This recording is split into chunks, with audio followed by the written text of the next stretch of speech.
మాకు అత్యంత సన్నిహితులైన love gospel వీక్షకులందరికీ సర్వశుభాలు తెలియజేస్తూ ఉన్నాం.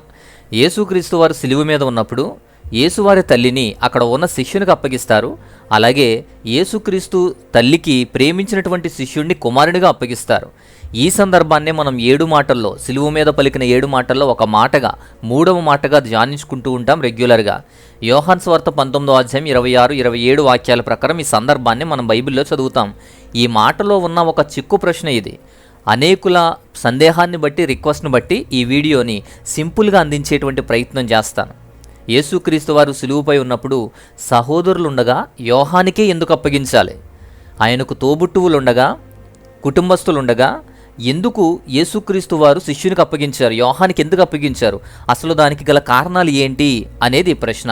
యోహాను సువార్త 19వ అధ్యాయము 26, 27 వాక్యాలు చూడండి.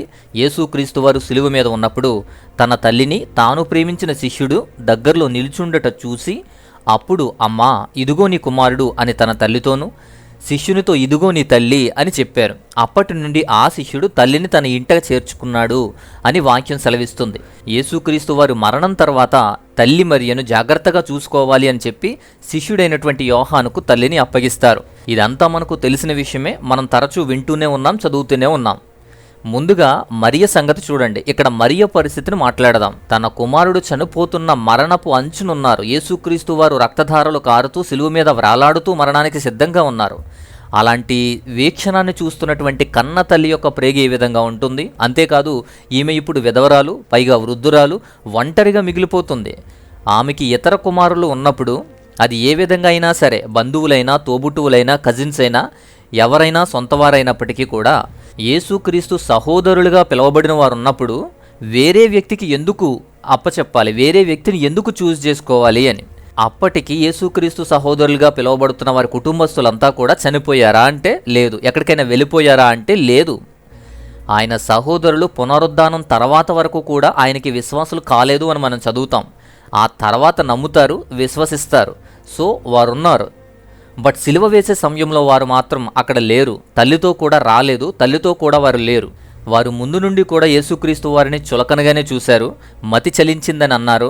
కుటుంబంలో కూడా వారి పరిస్థితి అందరికంటే యేసుక్రీస్తు వారిని ఎక్కువగా ఆదరించడం అనేది వారికి నచ్చకపోవచ్చు.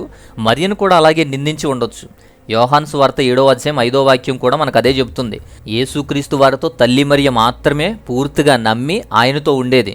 ముందు నుండి దేవుని ప్రణాళిక, దైవకుమారుని యొక్క పరిస్థితి తెలుసు కాబట్టి యేసు వారితోనే ఉండి సపోర్ట్ చేసింది.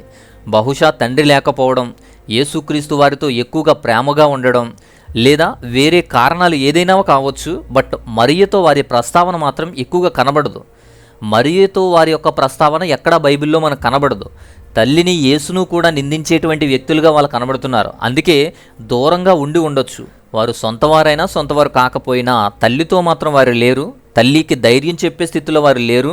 సిలువ దగ్గరకు రాలేదు, వారు అక్కడ కనిపించలేదు. దీంతో వారి బాధ్యత మనకు అర్థమవుతుంది కదా. ఎందుకు సహోదరులను ప్రక్కన పెట్టి యోహానికే బాధ్యతను అప్పచెప్పారు, తల్లిని అప్పచెప్పారు అంటే దానికి సంబంధించిన ఒక 5 పాయింట్స్ నేను చెప్తాను. ఈ 5 పాయింట్స్ వింటే మనకు క్లారిటీగా అర్థమవుతుంది. దాంట్లో మొదటిది ప్రథమ కుమారుని యొక్క ధర్మ విధి. ఇది ఎందుకంటే యూదుల కుటుంబ వ్యవస్థలో కుటుంబం యొక్క పెద్ద కుమారునిదే బాధ్యత. ఒకవేళ తండ్రి చనిపోయినా లేదా ఆ కుటుంబం ఇబ్బందుల్లో ఉన్న పెద్ద కుమారుడు ముందుకు రావాలి. సో పెద్ద కుమారునిది బాధ్యత. పెద్ద కుమారునిగా ఆచార ధర్మం ప్రకారం బాధ్యత యేసుక్రీస్తు వారికి ఇప్పుడు ఉంది. ఆయన బాధ్యతనే, ఆయన మీద ఉన్న ఆ బాధ్యతనే తనకు నమ్మకమైన శిష్యునికి అప్పచెప్పారు. యేసుక్రీస్తు వారికి అంత నమ్మకం ఆ శిష్యుడు. అపోస్తుల కార్యాలు 1వ అధ్యాయం 12 నుండి 14 వాక్యాల ప్రకారము కూడా యోహానుతోనే మరియ యెరూషలేములో నివసించినట్టు మనం చూస్తాం. గలతీ పత్రిక 2:9 ప్రకారం పౌలు మారిన 3 సంవత్సరాల తర్వాత కూడా వారు అక్కడే ఉన్నారు. అలా యేసుక్రీస్తు వారి స్థానంలో తల్లిని సంరక్షించే బాధ్యతను యోహానికి అప్పచెప్పారు. యోహాను చక్కగా తల్లిని చూసుకొని తన ఇంట చేర్చుకొని మంచి చెడులంతా చూసుకుని తల్లిని చాలా జాగ్రత్తగా కాపాడుకున్నాడు. ఇక రెండో విషయం ఏంటంటే మరియకు మరింత పుత్రశోకం లేకుండా చేయడం కోసం, మరింత బాధపడకుండా చేయడం కోసం. ఈ విషయం మనకు అర్థం కావాలంటే మరియ హృదయంలోకి ఖడ్గం దూసుకువెళ్ళే సిమియోని యొక్క ప్రవచనం మనకు గుర్తు రావాలి. మరియ ప్రేమించి, ఆదరించి, గౌరవించేటువంటి దైవకుమారుడు మరణపు అంచుల్లో ఉన్నాడు. లూకాసు వార్త 2వ అధ్యాయం 35వ వాక్యం ప్రకారం మరియ హృదయంలో నుండి ఖడ్గం దూసుకు వెళ్ళేటువంటి వాక్యాన్ని సిమియోను అనేటువంటి ప్రవక్త ప్రవచించినప్పుడు ఆ ప్రవచనం నెరవేర్పు జరగబోతుంది. అయితే అంత తీవ్రమైన శోకంలో ఒంటరిగా ఉన్న మరియకు మరో కుమారులు, ఉన్న కుమారులు, తన కుటుంబస్తులు అందరినీ కోల్పోవడం, విడిగా ఉండడం, ఒంటరిగా ఉండడం, ఇప్పటికే బాధపడుతూ ఉన్న కుమారుడు కూడా చనిపోతుంటే అది ఇంకెంత బాధగా ఉంటుంది. ఆ శోకాన్ని, ఆ బాధని అనుభవిస్తూ కూడా తన కుటుంబస్తులు అంటే తన సహోదరులు, యేసుక్రీస్తు వారి సహోదరులు, మరియకు కుమారులు, కుమార్తెలుగా పిలువబడుతున్న వారు చనిపోతారు అని తెలిసినప్పుడు యేసుక్రీస్తు వారు వారికి అప్పచెప్పలేదు. సో యోహానుకు అప్పగించి ఆ యోహాను చివరి వరకు ఉండేటువంటి ప్రొటెక్షన్ చేశారు.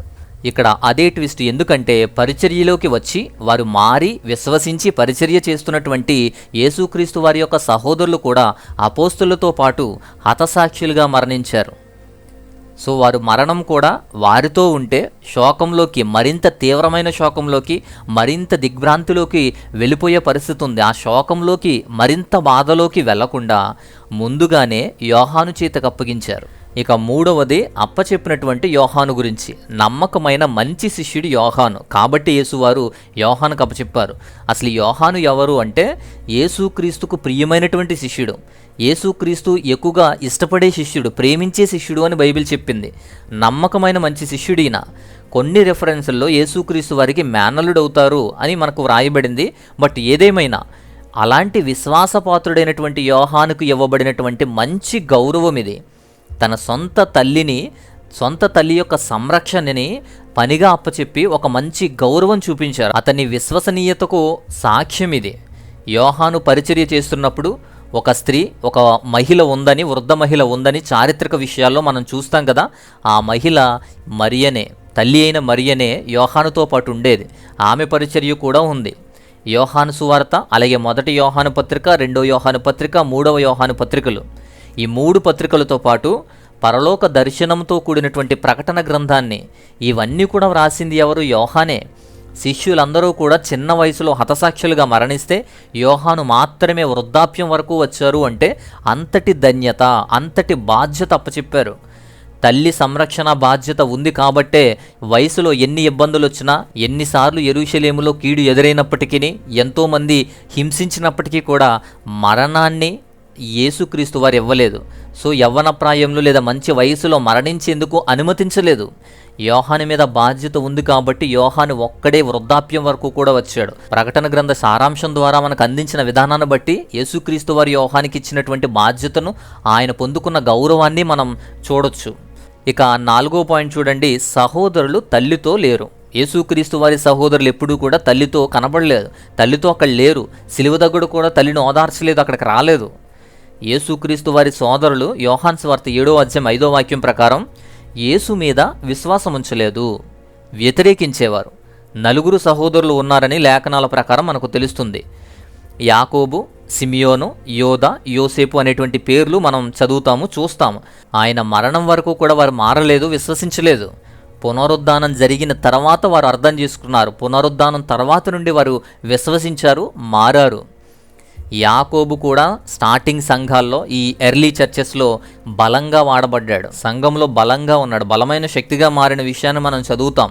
కానీ సిలువ సమయంలో మాత్రం ఆయన పునరుద్ధానానికి ముందు మాత్రం వారు విశ్వసించలేదు, నమ్మలేదు. తల్లితో పాటు వాళ్ళు లేరు, సిలువ దగ్గర వారు కనబడలేదు. తల్లిని కూడా తిరస్కరించి అసలు ఆమెని ఓదార్చడానికి కూడా రాలేదు, ఆమెను ఓదార్చలేదు, కనీసం దగ్గర కూడా లేరు.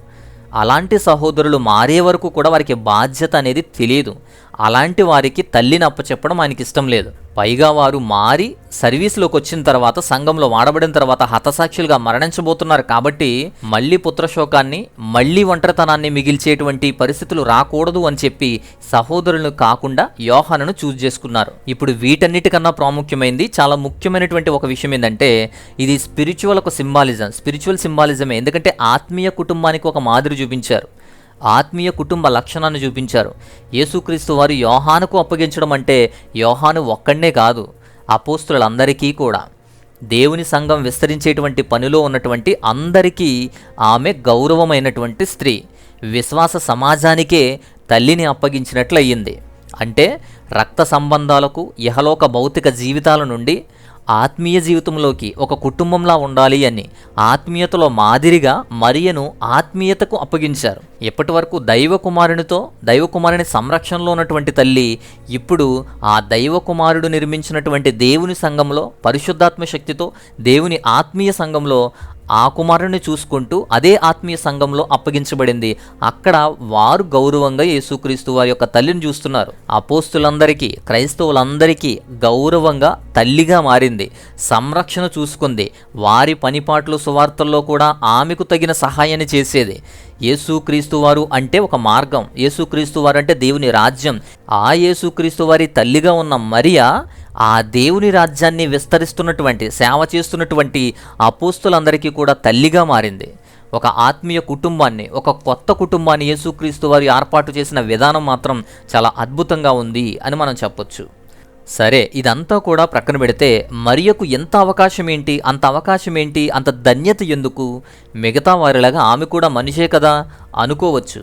బట్ దేవుని ప్రణాళికను స్వీకరించి దేవుని చిత్తానికి లోబడి పరిశుద్ధాత్మతో అభిషేకించబడి భర్త యోసేపు మొదలుకొని సిలువకి అప్పగించే వరకు కూడా ఎన్నో అవమానాలు, గర్భవతి అయిన దగ్గర నుంచి సిలువ మీదకు యేసుక్రీస్తు వారు వెళ్ళే వరకు కూడా అవమానాలు, నిందలు, అపహేళనలు, అవమానాలు అసలు అన్నీ భరించి దైవకుమారుని రాకను స్వీకరించింది. దేవుని ప్రణాళికలో భాగమైంది. యేసుక్రీస్తు వారు తల్లిని ఎంతో ప్రేమగా చూసుకున్నా మరణించిన తర్వాత ఆమెకి అసలైన గౌరవం అంటే ఎంత చేసిన తల్లికి మరణంతో కూడా గుండెలు చీరేలాగా పుత్రశోకం ఉంటుంది. కాబట్టి అందుకే అరుదైనటువంటి మంచి ఆత్మీయ కుటుంబాన్ని, ఆత్మీయ వ్యవస్థని పెట్టి తల్లి బాధ్యతలు అప్పచెప్పారు. అసలైనటువంటి గౌరవప్రద తల్లిగా అందరి మధ్య ఉంచారు. ఇప్పుడు యేసుక్రీస్తు వారి సువార్త, యేసుక్రీస్తు వారి యొక్క రాజ్య సంరక్షణ, రాజ్య విస్తరణ అంతా కూడా యేసుక్రీస్తు వారి యొక్క ప్రత్యక్షత కనబడుతుంది. ఆ ప్రత్యక్షతలో, ఆ సువార్తలో యేసుక్రీస్తు వారిని చూసుకుంటుంది తల్లి. అంతేకాదు అపోస్తులు, శిష్యులు, క్రైస్తవులు యోగక్షేమాలు చూసుకుంటుంది. అంతేకాదు ఆ తల్లి కూడా పరిచర్య చేసింది. అంతేకాదు ఆ తల్లిని అపోస్తులందరూ కూడా గౌరవించేవారు, చక్కగా తల్లిగా చూసుకునేవారు. అందుకే ఆమెను ఒక సాధారణ కుటుంబ జీవితంలో సాధారణ మనుషుల మధ్య లేదా వారి కుటుంబానికి ఒకరికో ఇద్దరికో అప్పచెప్పడానికన్నా శిష్యులందరికీ, అపోస్తులందరికీ, అలాగే ప్రేమించినటువంటి శిష్యునికి బాధ్యతగా అప్పచెప్పి ఆత్మీయ కుటుంబంలోనికి తీసుకొచ్చారు. ఆత్మీయ పునరుజ్జీవాన్ని కలిగించాడు. అందుకే ఇతరులకు, సొంత వారికి కాకుండా తన శిష్యుల్లో ఒకరికి అప్పగించి ఒక కొత్త అధ్యాయం స్టార్ట్ చేశారు. కుమారుడు లేని లోటు లేకుండా దేవుని ప్రణాళిక నెరవేర్చినటువంటి ఆ మరియను దేవుని రాజ్యంలో భాగం చేశారు. ఆమె కూడా అద్భుతమైన మంచి పరిచర్య చేసింది. అందుకే తల్లి మరియని యోహానుకు అప్పచెప్పడం కూడా ఇందులో ఉన్నటువంటి మంచి విషయం. సో ఇది మీకు క్లియర్గా అర్థమైందని అనుకుంటున్నాను. సో ఈ విషయం కనుక మీకు నచ్చితే ఖచ్చితంగా లైక్ చేయండి. ఇంకేదైనా సందేహాలు లేదా ప్రార్థన అవసరతలు ఏమైనా ఉంటే వాట్సాప్ చేయండి. స్క్రీన్ మీద వాట్సాప్ నెంబర్ ఉంది.